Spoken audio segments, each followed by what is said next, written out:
Yan ang tao, buong mundo'y nagkagusto mo. Siya ay nanawagan ng mga kabataan at ang kanyang kalooban. Siya ay matanda na, kabataan ang bida, ang kanyang advokasya.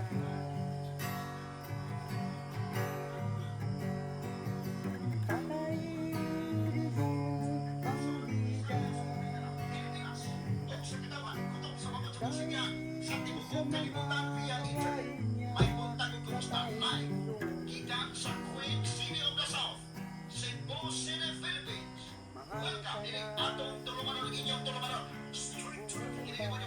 Good morning, good morning. Gani, attorney Rapi. Hindi na kagabi. Tiradoy!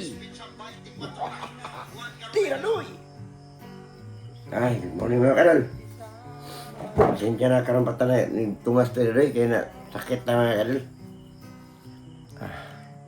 Yan ang sige na patag. Ano? Nagdaping-draping. Ay, so kada itong nito ko itong mga kanil itong dito ko itong tigulang akong gaan ako ayuda gamay no.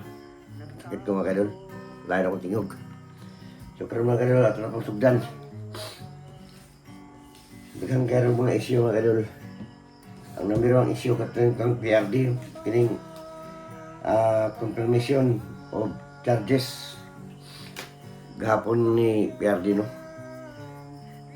Paminahon sa nato si Atty. Harry Roque no? Paminahon ito mga kadol.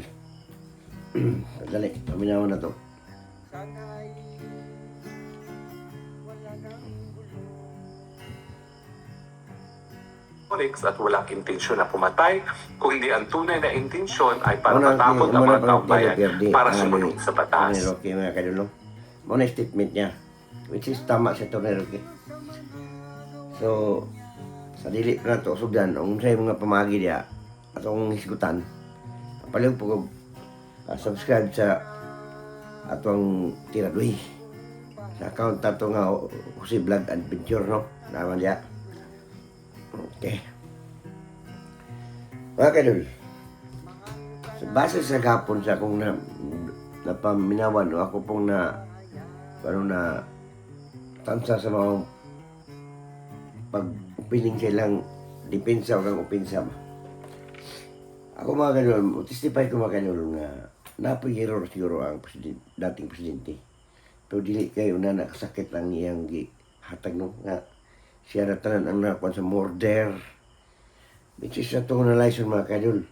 Tama ang statement ni Atty. Roque sa last niya no nga ang katungan sistema dili to yung nga gihimo lang to ni PRD para ang mga tao musulod sa bala-balaod no.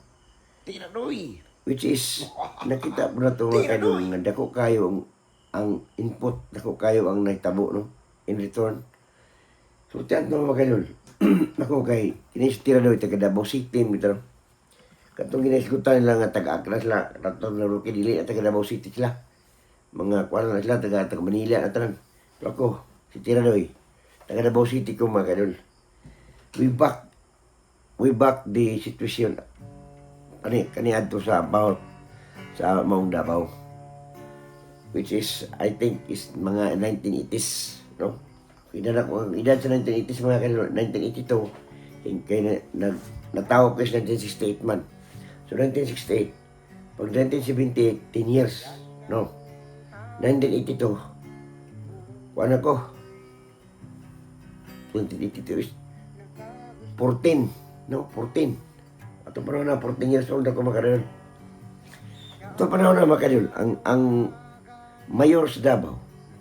Kay ako na tao mo ko Davao City, hindi ko na tao no. Which is Bunawan Davao kilometro 23 Bunawan Davao City. Purok 3, no. Di ako natawa mga kadol. Ito panahon na, kanang among balay, pilitan pag yan mga politiko. Amo kay kanito, ang mapolitik sa garan, Albay, Alejandro Almendras, di ko na ako nakalimtan. Sila si Lumain, sila si Luis T. Lopez. Oh. Muna yung mga politiko sa una ng panahon na nga sikat. Wala pa ang Duterte ng panahon na mga kadol, wala pa. Si Luis T. Santos, so, sa Pero Respicio. Oh. Itong panahon na tama itong isulti ninyo kasi para itong panahon na si Tatay Digong. Kuha pa siya mga kadol, usap pa siya sa prosecutor diya sa Davao City. Itong panahon na. We back sa Davao City. At itong panahon sa Agdao, ako naman gisulti yun dito sa panahon. Gisulti na ako sa bago na itong last video na to. Ito naka-istorya na ko sa experience ako niya. Akong balikon para matansa ninyo o unsa atong mahimo. Nganong karong panahon na si Tatay Digong ato man ang giusgahan nga kriminal lang kanon siya nga ang iyang gihimo para sa kausaban sa among sistema. Karon, panahon pa nga si Tatay Digong, so dili pa siya mayor. Ang mayor atong panahon na experience ako ni. Ang mayor atong panahon na si Luis T. Santos. Kanda po mga kadol sa una. Tiyan talang muda ano. Aron mabalo nyo mo sa sistema no. Kanda po kani adto 1980s. We back 1982. Naka-experience yun ko diha. Kanang Davao. Maglingkod, maglakbaktas ka diha sa highway. Grabe, snatcher. No? Snatcher. Napagitong silingan na mo si Tatay Pedro. Nga nag-piton sa pamatong bus kanya to. Ang iyang kamot, yung gitanaw lang rilo. Gidagan sa snatcher, langkat ang rilo niya karaan nga mahalon nga rilo. So, na-experience pa na ako na makadol. Ako mismo, daplin ang nagdaw. Grabe, di ka naglipat-lipat. Ano lang lipat-lipat? Kanang lipat-lipat nga, papustaon ka. Pero ang iya ka, palibot tayo mga batos. Naka-experience ko dito nga, ang atong tao, gani, no? Ang tao, gani. Hurot iyang kwarta, gumikan kay gina. Tabangan siya. Na nakambangtas ang kinabuhi sa unang sa Davao City, kanyan ito mga kaidol. Sa panahon pa si Tatay Digong, dili pa siya ang mayor. Karon, last experience ako, katungin ako sa inyo sa Agdao mismo. Palengke sa Agdao. Palengke sa Agdao, ha? Ang usa ka babae na malingki, nakasaka, babae na malingki, nagdala siya bag, no? Bag. Katulang bayan na to, ang iyang negosyo, mga grocery store po na malingki siya, malit siya, adto siya sa dagkong mall, dagkong pamay mall, kaya ito pa na, dagkong grocery store, para mangumpra si present tindahan. Ang dala niya kwarta mga kadol, 50,000. Dako na ka ng 50,000 kanito pa na. 50,000, 1980s. Kwartahan dito siya. Pero gimapingan na nila siya sa mga tirador. Mga tao nga grabe mo, pliskarte yung binuang. Gimapingan na siya. Natabo ni mga kadol, pag-abot niya sa palengke. Gisugat siya tao nga tisoy po kayo nakabaring. Gisumbag ang iyang kuto-kuto dito. Kuto-kuto, sumbag. Pag sumbag, magkalumpak. Pag sumbag dito karon, kuyapan. Unsay gi masalaki. Iyang gibalikas, iyang kuha ang bag. Inya pa niya. Iya pang giakusahan nga unsa. Iakusahan niya nga nangabit. Karon, niabot ang pila ka minuto. Yang lalaki, lakaw na. Niadto mig pulis, kami pulis. Inyo, sir, naitulubol to si Rogi. Ang babae siya sumbag sa laki. Kung sa inyo ng polis, ayaw na niyo siya pasagdilan na niyo siya kay kana pamilya trouble na. Mapailan mo kaso anak mapilapil mo. So muna yung istabo, ibalik na mo dito kay kami, kay ako sa bata mo mga tulong, batanon pa ko. Sabay po ko itong mga taong tanaw, ibalik na mo itong babae. Kaya ni mata naman siya. Day, yung itong hamtong lalaki. Day, wala na, unsa man itong bana ni mo, day, marunong itong man itong gusto siya mo, day, gikulata man ka. Kung sa isultis babae mga kaidol. Dili na ko itong bana. Tulisan itong nako. Una na, ato mapicturize mga kaidol ba? Mapicturize ato ba, unsa ka maot ang sistema ba? No? Sa panahon to nga, ni Luis T. Santos, akseptar ko na mga kaidol, amot, buhay mabaron si Mayor La Santos. Akseptar ko na, kaya itong panahon na siya ang gipulihan ni Tatay Digong, pagka-mayor. Itong panahon na siya, ano tabuhan eh? Mga kaidol, pag atong panahon na mga kaidol, ang mga tao sa Davao City mismo, mahadlok na. Mahadlok na may maglakaw-lakaw. Kung mangirikanan, mingon ang ayaw mo, pag gatulog lakaw-lakaw mo dito, layo mo sunod. Kay, basing mapagan mo, dinumgabay na niya. Mahadlok na mga kaidol. Kung grabe, rampant na kayo ang mga binuang. No? Rampant na kayo ang mga binuang. Miabot ang panahon. Si Tatay Digong, Rodrigo Roa Duterte, hindagan pagka-mayor. Hindagan siya pagka-mayor, miabot ang panahon. Kalo sa Diyos, hindoog siya. Pagdaog na niya mga kaidol, iyang gipakita. Muna itong explanation ni Harry Roque, nga iyang gibhimo ang tanan para ang mga tao mahadlok o magsubay sa tama ang sistemang balaod. So muna mga kaidol. So sakit kay paminaw, no? O atong analyson ng mga explanation nila, no? Atong analyson ng explanation ni Roque. Tanaw na to. Ati sa tatlo, no? Yung mga crimes against humanity na nangyari nung habang mayor pa si Tatay Digong sa Davao, involving the Davao Death Squads, 19 counts of murder, yung high-value targets nung kauna-unahang taon ng pagiging presidente ni Tatay Digong, 14 counts of murder, at saka yung mga Oplantocam, yung village barangay saturation drive, 44 counts of murder. Papakita daw ng prosecution na si Tatay Digong sa lahat ng mga kasong ito ang siyang nag-utos, siya nagbigay ng pabuya, siya nagbigay ng mga armas, at siya nagbigay ng garantiya na hindi mapaparusahan ang mga pumapatay. Now, ang sabi naman ng mga biktima ay talagang ang mga biktima hanggang ngayon, miski nakakulong na si Tatay Digong, ay talagang natatakot pa dahil may pantapas sa kanilang mga buhay. At ang sabi nila na kinakailangan malaman o marinig ng buong daigdig ang kanilang mga kwento ng sa gayon, mabigyan sila ng katarungan at itong dahilan kung bakit hinihingi nila na dapat makonfirm ang charges laban kay Tatay Digong. Ang Tatay Digong naman ay nagsabi unang-una kinakailangan na maging desisyon ng hukuman dito sa confirmation charges ay nakabase sa ebidensya, hindi haka-haka, hindi sa politika. At papatunayan daw nila na bagamat maraming mga salita si Tatay Digong na nagsasabi na siya bumuo ng DDS, siya ang nag-authorize sa mga patayan, yan ay mga kabahagi lamang ng political rhetorics at walang intensyon na pumatay, kung hindi ang tunay na intensyon ay para matakot ang mga taong bayan para sumunod sa batas.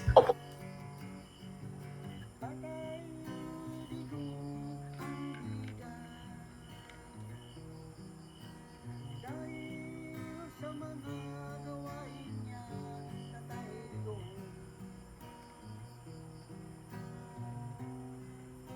mahal ka ng buong bayan. Tatay Digong, Okay. Kung sa isulti nila, sa kay Atty. Roque na. Positive kay sa Atty. Roque mga kaidol. Tama yung mga explanation. O sa ingon nila, no? Para daw mabasyo sa katibok kalibutan nga si Tatay Digong, sadaan, yung mga upinsa, no? Balaw ko ka na matawa na mga kaidol.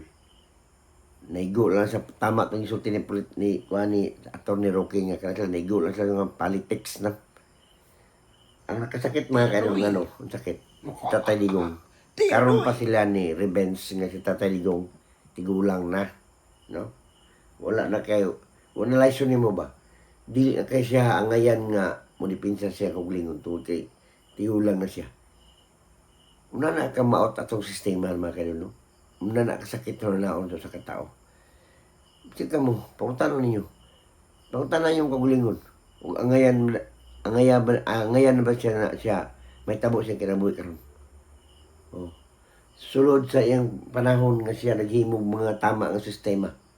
Karon siya pa yung inakusahan ng siya ang usa ka kriminal nga ang iyang gibuhat kausaban man. Pag si Tatay Digong na mga kadol, may experience ako na mga kadol. Niabot ko, nadakpan ko dito sa Cagayan, no? Ato matansa ba ang maayong reputasyon, no? Nadakpan ko sa Cagayan, kini atong Cagayan, kini kuha kong cab sa akong ano, college educational validity na ako sa college pa ko, kaya na-plan, nagtrabaho ko din sa isip dis Panabo, sa dispatcher kaya itong panahon, niya, o sa taga-casual, niya, pangayuan man tag-cab, para maklaro yun, tinulot ang graduates, no? Dito kong Cagayan. Kaya nga akong eskwelahan, ang ilang isyuan sa maong college authentication and validity CAB tuwa sa Cagayan kaya under ang Bukidnon State University under sa Region 10 Cagayan. So dito ko one time mga kaidol, nadakpan ko dito sa not only LTO karang ilang TMU, no? Wrong way ko dakot po niya, sir, counterflow mga sir, wrong way mga sir. Siyempre ako, di man ko taga Cagayan, taga Davao man ko, kagikan mo Davao, ato ito, taga Panabo ko na ito, kuha ko dito. So, in short, wad mo kabalo siya ng balaod, aslang gianan kay first time pa man ako to dito. Sige mo sa ka manakupay. Dito ko niyagi, kaya akong nagsige pang pangita sa opisina sa CAB, sa kining CHED, no? CHED, Commission on Higher Education. Sige pangita. Naraman sa atbang.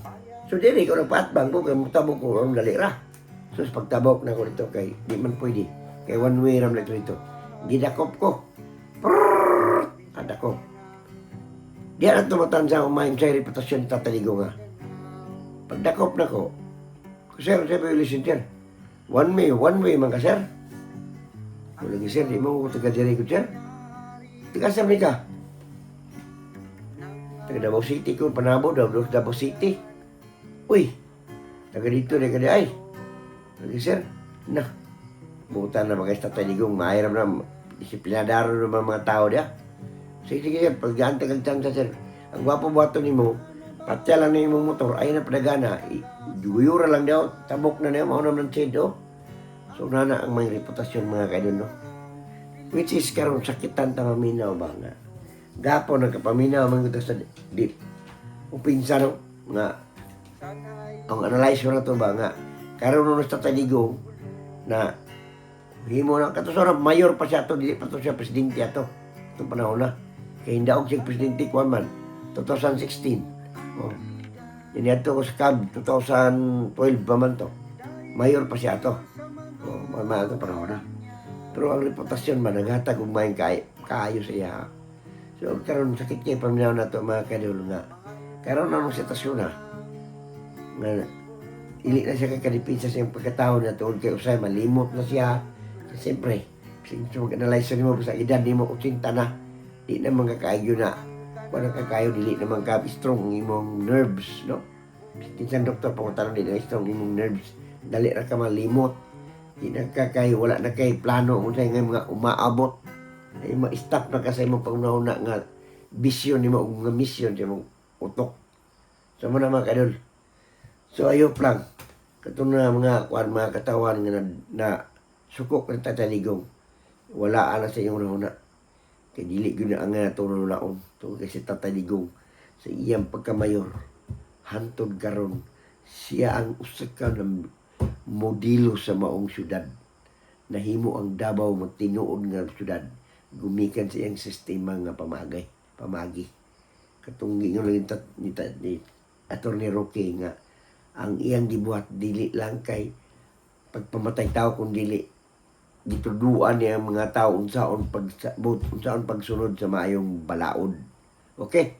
So na atong itira naman kayo. Salamat. May adlaw sa inyo ha. Salamat.